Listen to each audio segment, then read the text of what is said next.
Reporting changes to the MOI. That's something that every foreigner living in the Czech Republic will need to deal with at some point. There is no way around it for most people. So I decided to do a live stream about that. I usually do.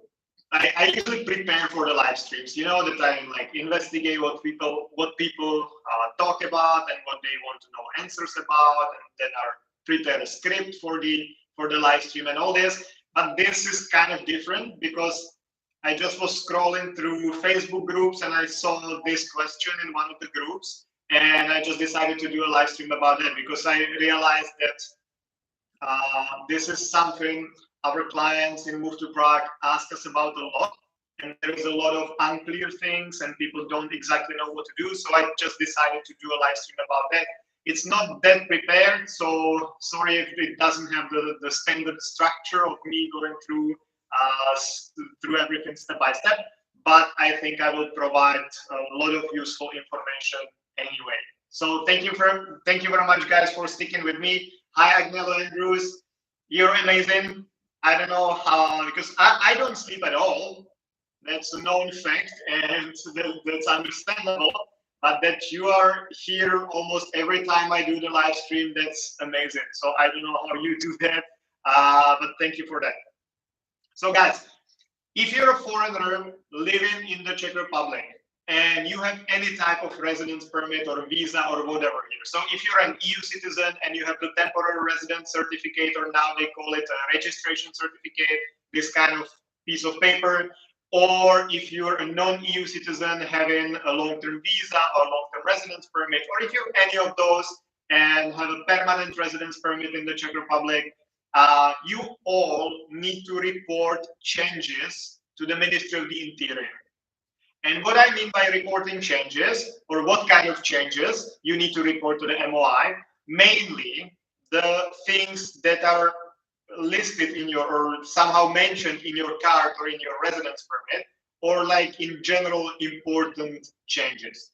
So what it means is the change of your passport. So for example, if your passport is expiring and you're getting a new one, you need to report it to the Ministry of the Interior within a given amount of time. If you change the marital status, so if you get married, divorced, if you change your name, all these need to be reported to the Ministry of the Interior as well.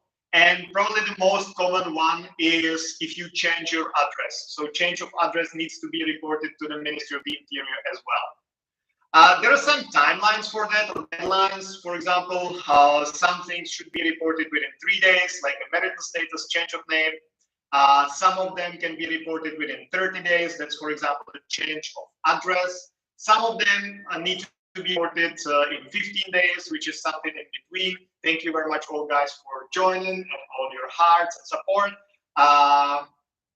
So either way, like it doesn't really matter. The ministry is not really that particular about the deadlines. So if you have 3 days to report, I don't know, change of your marital status, and you report it after 5 days or 2 weeks, no one is really gonna do anything or fine you for that, as long as it's reasonable. You know, if you have to report the change of your address within 30 days and you do it after 6 months, probably they are gonna fine you. But if you're supposed to report it in like 1 month and you report it in 6 weeks, probably no one's gonna do anything. But it's like with everything at the Ministry of the Interior. Depends on the person you will deal with. If some people might not care at all, and even if you report it after 6 months instead of 1 month, they will not care, they will not fine you, and they will help you. Some people will, even if you report it 1 week later, they will try to fine you, and they will be very strict and very grumpy.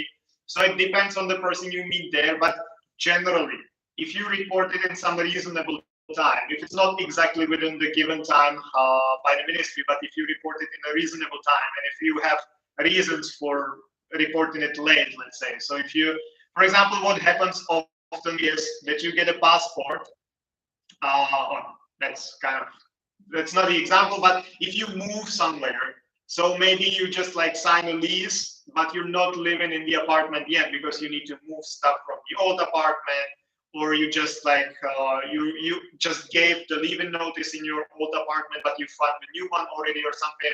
So you're not, you actually are not moving there. Or what often happens is that people buy apartment, like you bought it today, but obviously you might need to do some reconstruction or move your furniture there, or just like move all the stuff there. You're still doing some works. So sometimes it can take longer than a month before you move to the new place. And the ministry kind of understands that, and especially if you have some like reasonable explanation, if you tell them, yeah, we bought it, but it was in a bad condition, so we first needed to do the reconstruction, buy the furniture, all this. So it took longer than a month. Then usually they understand it and they will not fine you.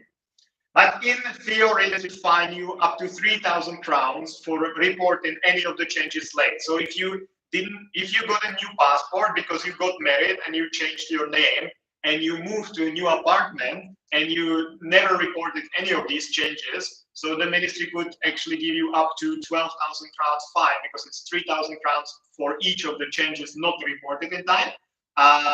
But we actually see that my colleague in Move to Prague, she was with clients when they reported everything, and very late, like even couple years later. New passport haven't been reported for like 2 years or so, and they almost got the fine for like 12,000 crowns. That they reduced it to 9, I believe. But yeah, that can happen if you report like very late and all of the things. But generally, it's if you report it reasonably late, ministry should be fine with that. Okay, now how do you report the changes? Some changes need to be reported in person. That's, for example, the change of your passport. If you get a new passport, the ministry needs to see the original passport. They need to see that the passport exists, and they need to make a copy themselves. So if you have a new passport, you need to go and report it in person. But if you, for example, move to a new address, you don't have to report it in person. It's okay if you just mail your lease agreements to the ministry, and like they will change it in the system and it's all good. You just need to keep a couple things in mind. First thing is that you need to mail them either the original lease agreement or the proof of accommodation, or a notarized copy of it. You cannot just mail them a simple copy, or I don't know, like a photo of it. You know, it always must be either the original or a notarized copy. So that's one thing. Second thing, for example, with the change of address, if you mail it to the ministry, that's completely fine. They will change it in the system and you're good. But you will not have a proof of the change in your passport or in any of the documents. Because how the ministry does it now, the address is no longer printed in your residence card unless you're an EU citizen and you have just this like shitty piece of paper, half officially looking. So then your address is nowhere there. And if you need to prove your address somehow, you have no proof. So how the ministry does it now is that they put a big red stamp with a new address to your passport.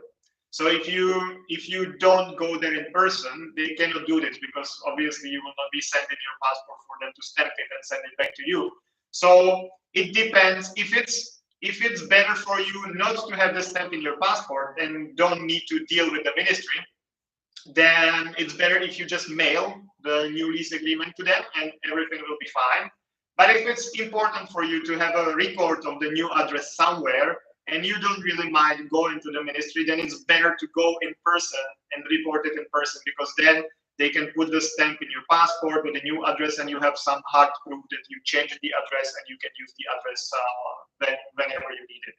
So yeah, generally for other things like all the official documents changing, then you should report it in person, because the ministry should see the original documents. But especially now and during COVID, it worked the way that you could mail it to them, like a notarized copy or the original document, and then sometimes later on you would just, whenever you go there, like to change your address or like to extend your residency, you would just bring the original, they would make a copy, and everything would be fine.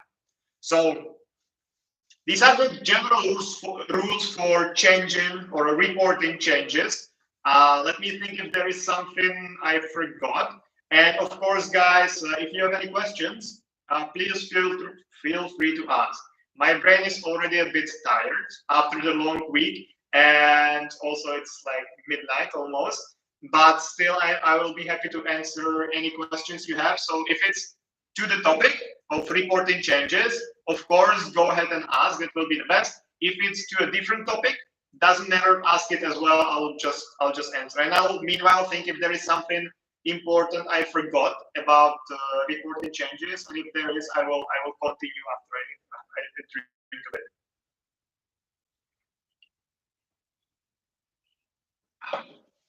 Yeah, so that is basically the most important, how to report the changes. So you can either do it via mail or like physically going to the office.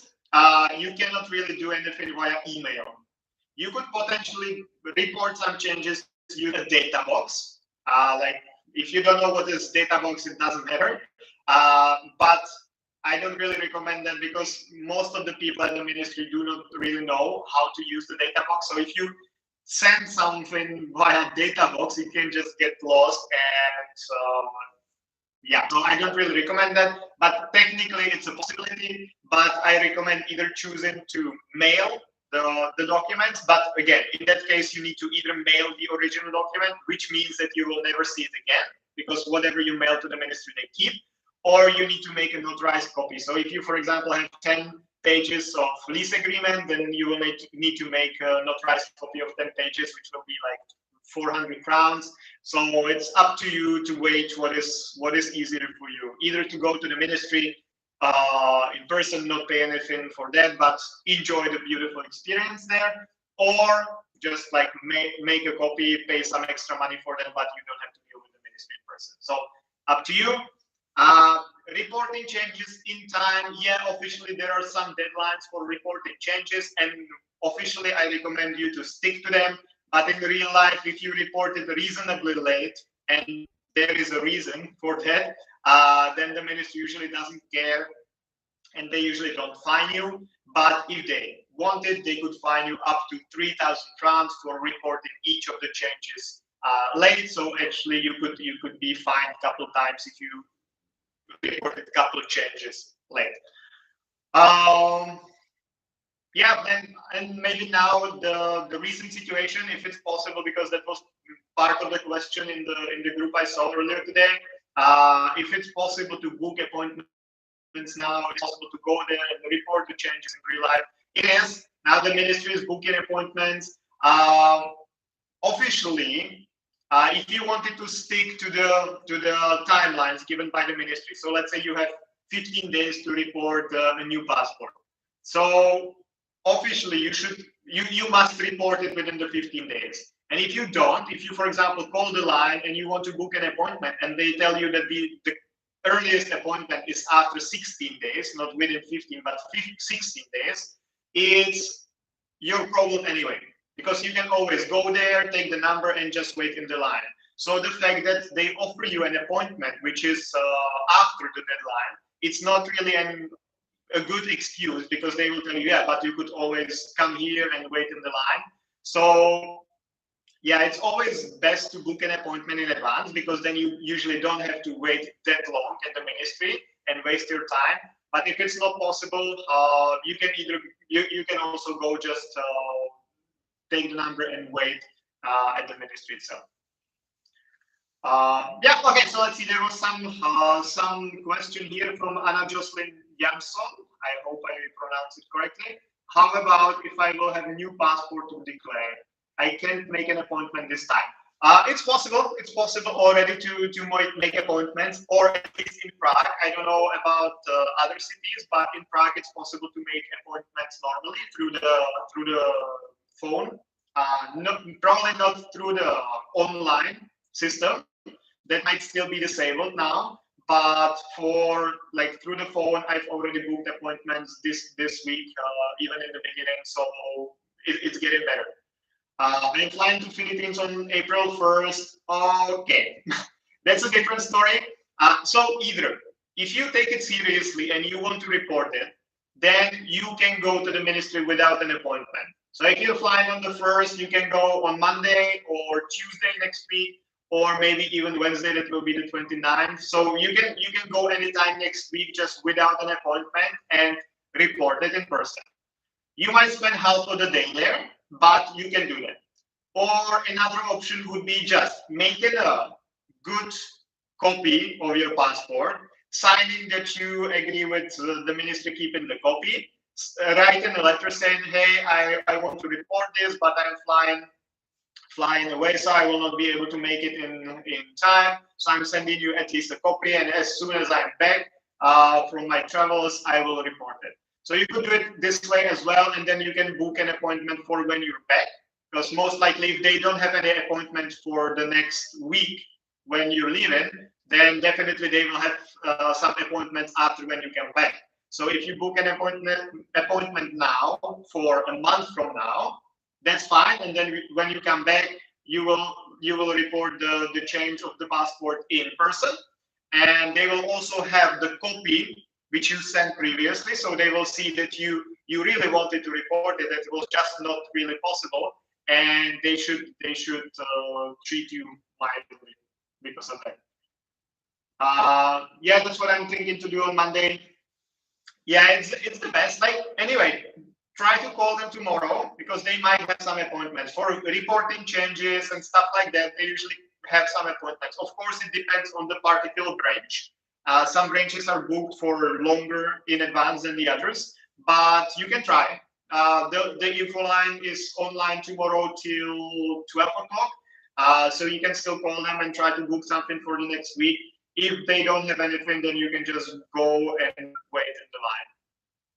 But it's actually good that you are really trying to report some changes, because many people just like don't care, and then they're surprised that they have to pay some fine, or that they might have even some problems with their extensions and stuff. Because if you don't report changes, of course, it can be a problem for your extensions and other parts of the process. So anyway, good luck there, and safe travels to the Philippines.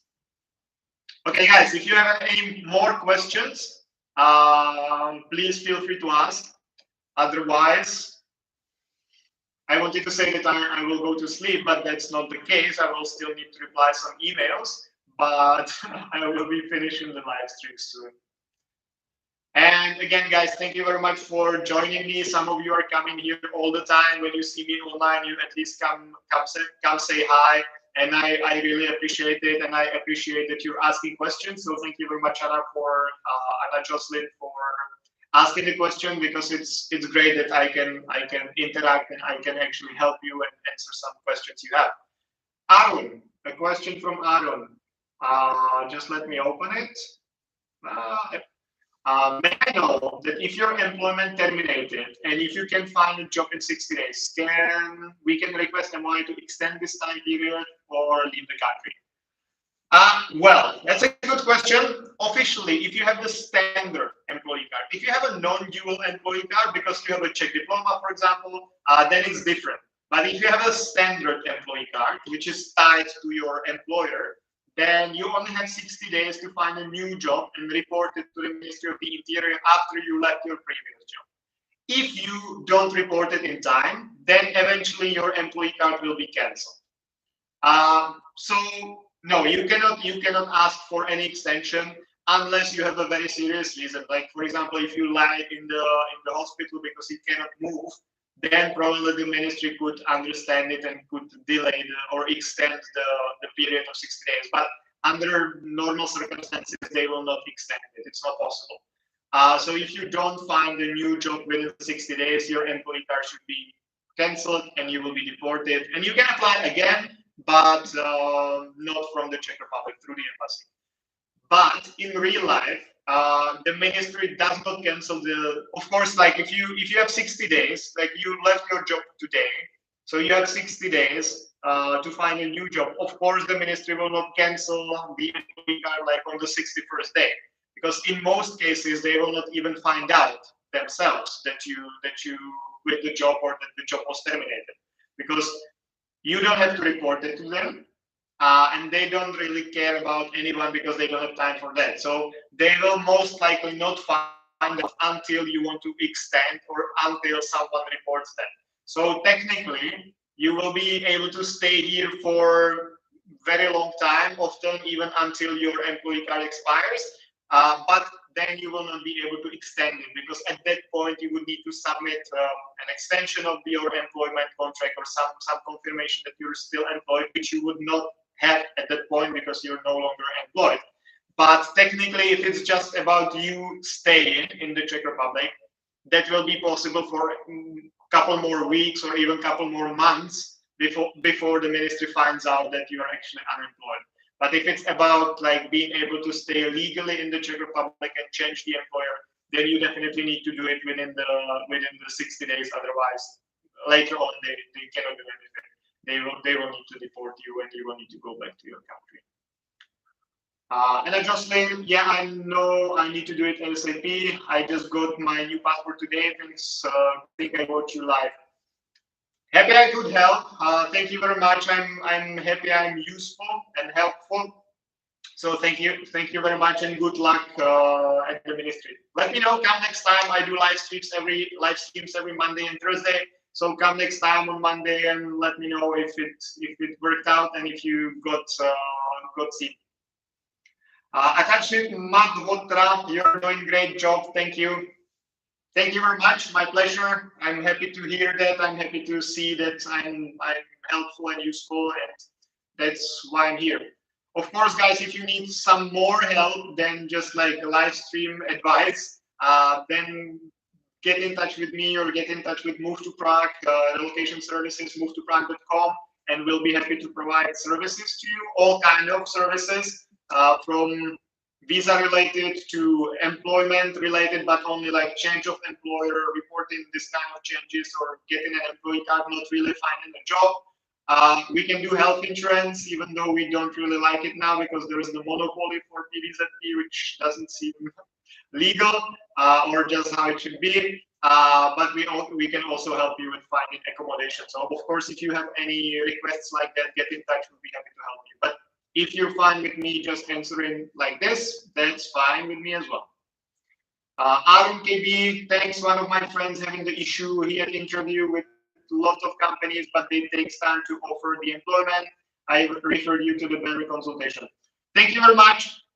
We'll be happy to help. Like in case of changing employer, there is not really much we could do as we find a new job, but definitely try websites like JobSpin, for example, or JobCZ, or there is a special website of the labor office where companies need to advertise positions if they want to hire foreign employees. So basically in this, and I'm frozen on, I'm back on Facebook, perfect. So there is this website of the labor office where all the jobs there already have the vacancy number, and they all count with hiring employees who are foreigners. So this might be the best option to look at if you're in a hurry, because if you find like a different company, if you find a company which does not have the vacancy number yet, they will need to create the vacancy, and then you need to wait 10 or 30 days for the vacancy to get the number.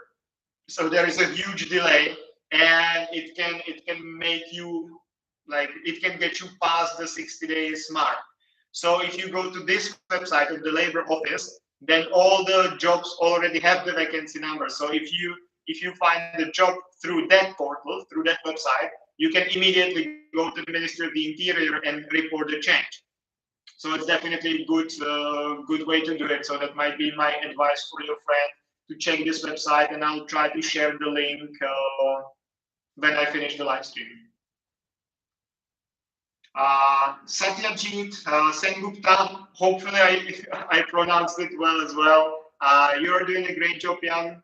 Thank you very much. Thank you very much for joining. Really happy to be here with you guys, even though it's midnight, 1 minute after midnight in the Czech Republic right now. Many of you are joining, many of you are commenting and letting me know you're here and letting me know that you appreciate what I'm doing. So thank you very much for that. And if you have some more questions, feel free to ask.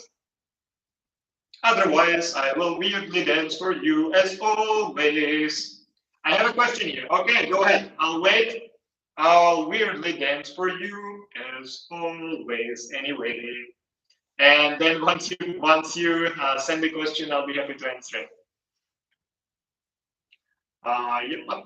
So guys, maybe also let me know where you're from and where you're watching. If you're watching in the Czech Republic and you're already here, or if you're somewhere else and you're watching me from abroad, let me know. Meanwhile, and the question from Satyajit: if someone has a PR here, how long they can stay without a job? If you have a PR, if you have a permanent residency, you can be unemployed forever if you want. There is no limitation in that, because the problem with all the visas and the long-term residence permits is that they always have a purpose of stay, which you need to kind of fulfill. So if you have a student visa, you need to study. If you studies, your student visa will be canceled. If you have an employee card, you need to be employed. If you leave your job, your employee card will be canceled. If you have a family reunification visa and your spouse moves to another country, then you don't fulfill the purpose of your stay, because you're no longer living with your spouse. So this is how it works with all the visas and residence permits, long-term residence permits. But the permanent residence permit is different, because it has no purpose of stay. So it's not related to anything, to your job, to your business, to your studies, to anything. So if you have a PR, if you have the permanent residency, you can be unemployed as long as you want. There's no problem with that. You don't have to work, you don't have to run business, you don't have to study, or you can do all the three things at the same time. It doesn't matter. The permanent residency doesn't have a purpose of stay, so no one cares. The only thing there they would care about is how long you stay outside of the Czech Republic, because if you have the permanent residency, there is a limitation, I believe 6 years, which you can spend outside of the Czech Republic if you stay within the EU, or 1 year if you stay outside of the EU or Schengen space. So if you, for example, if you have a Czech PR and you move to Germany and you spend there 5 years and then you come back here, it's completely fine. If you move to, I don't know, Japan and you spend 10 months here and you come back, that's fine. But if you move to, I don't know, back to India or somewhere and you spend there 2 years and you want to come back to the Czech Republic, the PR might be cancelled. So that's the only real limitation there. But besides that, the PR is the highest status you can have besides having a Czech citizenship. So no one really cares how long can you be unemployed. Hopefully that was good news for you. Now with the PR, the advantage is that you can also get some unemployment benefits if you want, and if you fulfill the condition. I believe it's that in the last 2 years, you had to be employed for at least 1 year. And if you fulfill this condition, then you can also get some unemployment support from the government. And even if you don't qualify for the unemployment support, you can always get registered with the labor office, and they will be kind of actively looking for a job for you. And they will be sending you offers, and they will be offering you jobs. So even if you're unemployed for whatever reason, which is not that you want to be unemployed, then definitely get registered with the labor office so they can start sending you some offers and actively look for a job for you. Or you can sometimes even qualify for the unemployment support. And there are also things like, maybe foreigners do not really know this, and Czechs often either, but the labor office can also offer you money or provide you money if you go through some requalification.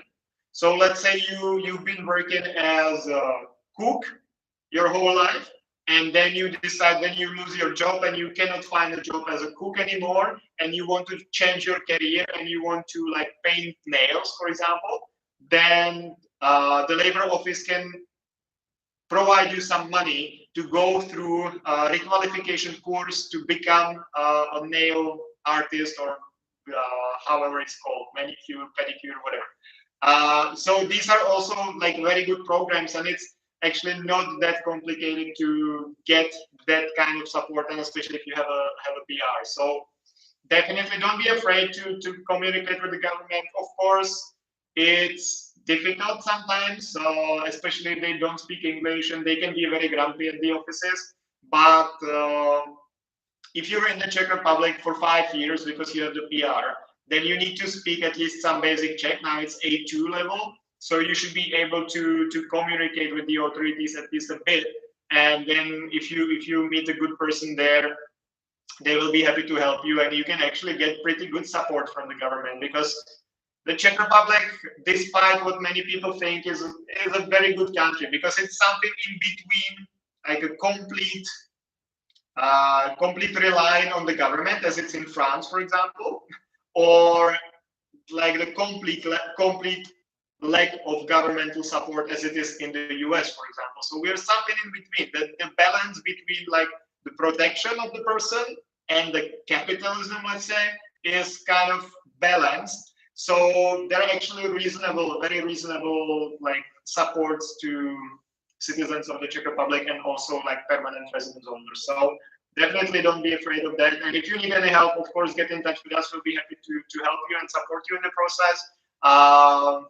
But yeah, there are many options, and there are good options as well. Thanks, this clarifies perfect. Happy to hear that. Happy to hear that. Guys, do you have any more questions? Those of you who watch me regularly, you know that I like talking, that I talk a lot. So I'll be happy to elaborate on whatever question you have. Thank you very much for the heart, because I've been in this business for 10 years, 11 years now. So I have some experience. At Move to Prague, we've had 11,000 people we work with. So we've seen quite a lot of cases. So I believe I can share some knowledge, and I can help you with this. So guys, if you have any questions, use this. I'll be happy to share some insight. Can I get your appointment next week, Malika? Yeah, get in touch with us, or maybe just send me a DM here right now, and I will try to set up something with you, because usually after live streams, or like even regularly, because I have the group you're watching through, probably the expats in CZ help and support group, and many people contact me directly, so I often don't have a chance to reply to all of you in person. But if you get in touch with me right now, just go DM me right now, and I'll set up some time for you for the next week. Oh, dry mouth. Let's see if I still have some water. I do. So guys, let's say 1 more minute for questions. If you have some more questions, please feel free to ask. If you ask within the next minute, I will be happy to answer. And if not, then I'll finish the live streams both on my YouTube and Facebook, and we'll go do emails. Malika, okay, yeah. Please feel free to DM me. Once I finish the live stream, I will check the messages and I will reply to you immediately, because that's what I can promise now. If you text me randomly within a working day, I might not be able to reply, because I have appointments every half an hour or every hour, and in between I'm just happy to drink something or eat something, and then just follow up with another meeting. So my weird dance, that's my signature weird dance. Like those of you who are watching me on Facebook, you only see like a piece of me, but those of you who are watching on YouTube, you see like everything, and it must be even weirder for you. My dance like this. Okay, so it doesn't seem that anyone has any more questions. So guys, thank you very much for staying with me. It's like 11 past midnight here in the Czech Republic. So thank you for being awake with me and asking questions and interacting. Sleep well. Sleep well, and see you again next time on Monday or Thursday or Monday or Thursday or Monday or Thursday, until whenever. Okay, thank you guys. Sleep well. Have a good night, and see you next time. Bye-bye. And you always get some extra seconds on YouTube, because it takes me longer to finish it here. So Guys, sleep well as well. Thank you very much for joining and see you next time.